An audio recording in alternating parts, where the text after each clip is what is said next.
down and your best friend's like, I don't think he's good enough for you. He's kind of snarky. I don't like his personality. Do you take that into consideration, or do you kind of sweep it under the rug and keep it pushing because you feel like it's what's best for you? I personally think that, when you're dating someone, it's about you and that person. It's not about your friend's opinion. And if they are trying to protect you from someone, they know something specific about this person, that's one thing, or they're married, or I don't know, whatever. That's one thing. But I'm saying they just don't necessarily click with a person. I don't really think it's important. I don't think it's important that you don't click with your boyfriend or not, as well as you do, because it's not them dating him. They just need to be polite and say, hey, nice to see you, whatever, and just move on. They don't need to be like, marrying him or anything. So who the fuck cares? I don't think it matters, personally. I agree. I'm the same way. It's just one of those things. Although there are people, maybe one of you or both of you are that way, that their friends' opinions matter a lot. And I have been the victim of that in the past when I was single, dating, and I'm the kind that you have to kind of take, I don't know, how do I put this? I'm unique, and I'm not for everybody. Let's put it that way. I'm very blunt and I'm outspoken, and whatever. And so people don't always respond well to that. And so in the past, and when I was dating and stuff, some people would take me the wrong way or whatever, and they wouldn't like me for that reason or other reasons. And so I would be, shunned aside and sometimes because their friends didn't like me, just because their friends didn't like me. So. Are you guys that way? Is it your friends' opinions so important to you that you would drop someone that you were interested in? No. No. I kind of straddle the line with this just because, like I said, by the time I do bring somebody around my friends, by this point, I probably dated them for like 2 months, I'd say. Sounds so dumb. But say like I really liked him, and I really think he's good for you. He's like 10 years older. He's not really like, for you. How do they know what's for you? They don't know what's for you. They know you, but that's your decision, not theirs.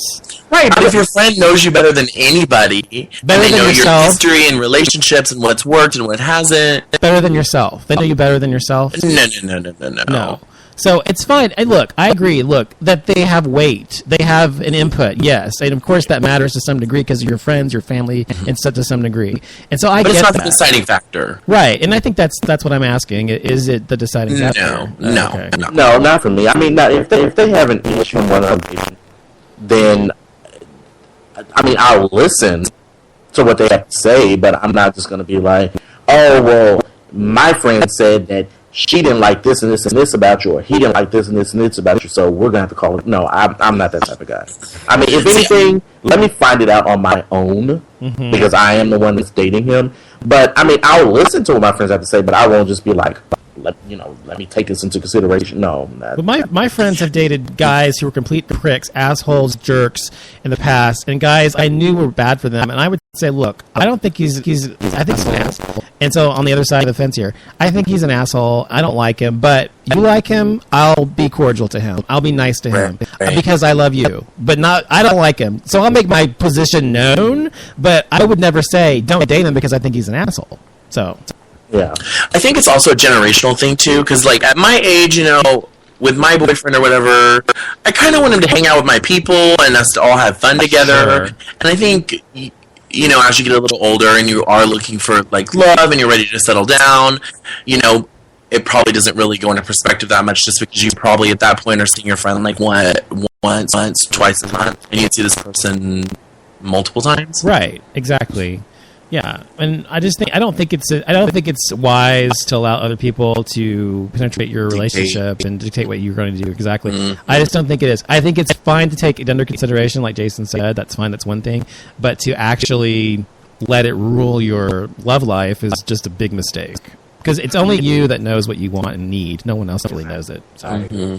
And whatever works for you, right? Whatever works for somebody. Like if somebody's into some guy who's 30 years older than them, and he really loves him, and he really is in love with him, and you think that it's a bad connection or a bad combination because of their age difference, maybe it wouldn't work for you or me or somebody else, but that person, maybe that works for them, and that's okay. Do you think age difference is important? Something that should matter when you're dating? I don't think it should matter, but it does matter. But I don't think it should matter, meaning that people can be a lot older and be really immature, or really young and be very mature. And also, like, for example, I always said when I was like in my teens and my 20s, I should have been born I should not have been born, but I should have been like in my 20s in the 80s and not the 90s, because I connected to people that age range, like 5-10 years older than me, a lot more than my own age range. I just always did. And so when I would hang around them, it wasn't like any different. Whereas other people my own age did not connect with them at all. So I think it depends on the person, don't you? Oh, for sure. Like me, I'm 22, but I act like I'm 32. And I have my own place, I have my own car, I have a 401k, I have a good job. You know what I mean? And that far exceeds most people that are my age, not everybody. And most guys that are 32 or around that age range are usually like, they'll, be interested in me because I'm much more mature, but then after it kind of seeps in a little bit, it's kind of like, ooh, we're in two different places in life, you're only 22, that kind of thing. Right. But, I'm not a bar hopper, I'm not a bar skipper, not all the time, anyway. I was the same way. When I was your age, I was not a. I mean, I went to the bars and stuff. Literally, and the funny thing is, literally, the age 2 is the year I stopped going out all the time. Like between 18 and 22, those are the years I was always going out and stuff, and in college or whatever. But at 22 is the year I just like got tired of it. I stopped going. So I was kind of the same way. But yeah, and I always said, people said, oh, you're very mature for your age, and blah blah blah. I'm like, thanks, whatever. Right. But I don't think it matters. What do you think, Jason? I mean, I really don't think it matters when it comes to age. I mean, here's my motto to everything. I mean, if you guys like each other, no matter what the age range is, my thing is, if you like it, I love it. That's just how. I mean, that's just me. You're just like laissez-faire. Let whatever be will be. Exactly. That's just how I look at it. I'm just like, if you guys really like each other, and I know a lot of people kind of. Well, I'm not gonna say a lot of people, but you do have some people that take age into consideration. And, sure. For some people, it may be a problem if one person is 25 and the other person is like 50 or something, or whatever the case may be. But my thing is, I mean, if you guys like each other, I mean, who am I to sit there and say, I don't like will it work? Someone that's 25 years older. You know what I mean? It's none of my business. Will it work? It depends on the two do you think it works? It depends on the two people. It depends. I mean, it depends on the maturity level. It depends just how well they mesh and that type of thing. I mean, there's a lot of factors that go into it. I mean, I've seen a 27-year-old who's dated a 53-year-old, and they've dated for years, and I mean, it just really depends. Yeah, I think it does too. I think it just depends on the people involved. And what do you think the problem is, though, when people who are, like, you're talking about age difference, what do you think the problem is? People are in two different places, as you said, sometimes. So a 22-year-old, for example, and a 42-year-old. Like, the 42-year-old's probably more established and has, right, all that kind of stuff. 22-year-old's still trying to start their career and so forth. So why is that an issue? Why is that an issue, you think? I think it just depends on the role. I feel like as the 42-year-old, I feel like I want my partner to be more established as well. But maybe somebody that. But there are 42-year-olds that want twinks. They want to take care of them. That's what I was going to say. I didn't want to say it was like a thing. They want to be their daddy. But that's perfectly fine if they want to do that. If a 42-year-old wants to take it for the 22-year-old, it's his money. I agree. It's his money. Let him do what he wants. I completely agree. See, but it's not always about that, though. It's not always about money or, like, submissive or whatever. No. But what I'm saying is that if they want to take care, because there are some men that do want to financially take care of a younger person for whatever case may be. Yes. But all I'm saying is he wants to use his money to take care of a 22-year-old, and I'm not saying it's just money. It could be money. It could be whatever the case may be. But what I'm saying is, if he wants to do that to help out, or not help out, but like whatever the case may be, with a 22-year-old, it's like it's his money. I mean, let him do what he wants to do. Well, yeah, yes, I agree. I don't think there's anything wrong with it. I'm just saying that there's that there's some men who that's what they want, and there's some young guys that's what they want. And I don't think there's anything wrong with it at all. But he was asking if it would work, and I think if those two people know what they want, if the guy wants this, he wants to give the guy, and the young guy wants to give this to the other guy, whatever. If that's what they want, they're on the same page, then it probably will work. If that's because the thing was, like, with me right now, when I go to my next relationship, I want somebody that's more established, and most people that are in my age range are there.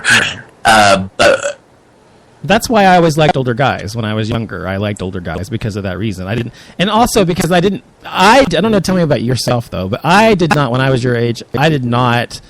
I just didn't connect romantically that much with people my own age. I don't know why. I was always the same way. 5 to 7 years older or whatever. Yeah. So, yeah. When I was 17, 18, and dating, I mean, the first guy I dated I was 18 and he was 33. Yeah. So I've always been around the age, because I really couldn't connect very well with people around my own age at that particular time.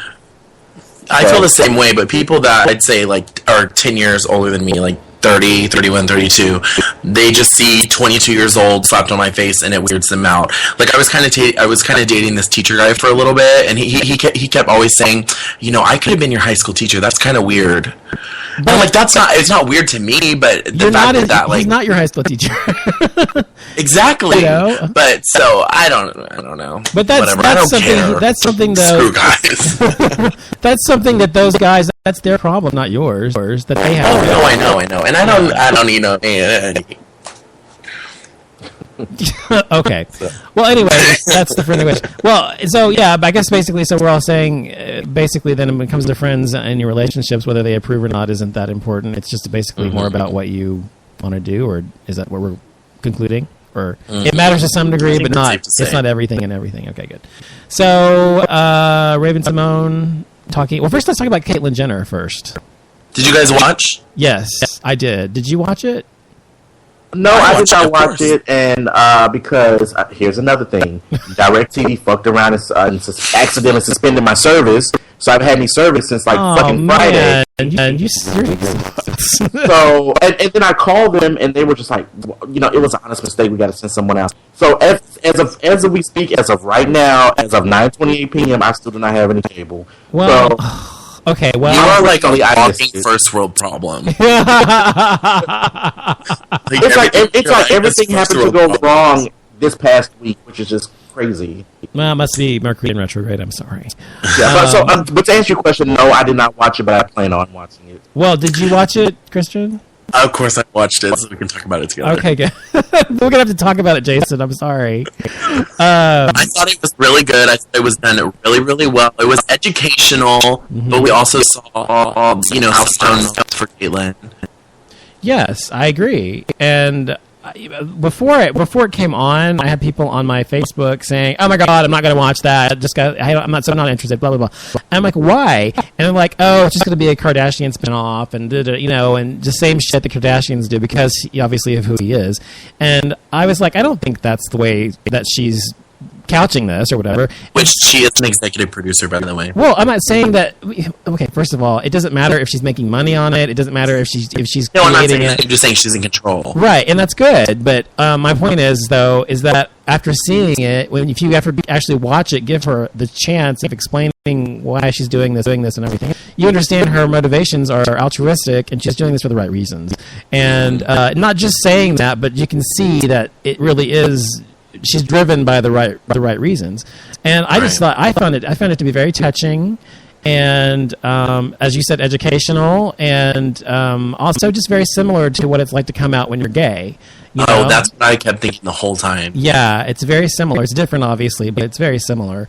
And so, of course, we can obviously empathize with her for that. But I think she's doing wonderful things. But did you also see in the upcoming episodes how she's criticized by the trans community because she's got so much money and she can look beautiful and perfect all the time because she does, and Versace and everything. And a lot of people in the community, and she even says this, that they don't have money to look like her, dress like her, have the platform she has. And so she wants to bring light, to shed light on the people who, just average trans people, not just people like herself. Right. So that was good. I thought it was sweet. But then did you also see how Candace Cain asked her out on a date? Yes, I did. I did see that. I did see that. Ready to see that. Yeah. And then also, apparently, Chloe's mad at her. So that might be interesting, too. Oh, you mean the future episodes? Yeah. Uh-huh. Yeah. Mm-hmm. Yeah, and the whole Kardashian clan, as I said before, I've never seen one episode of Keeping Up with the Kardashians.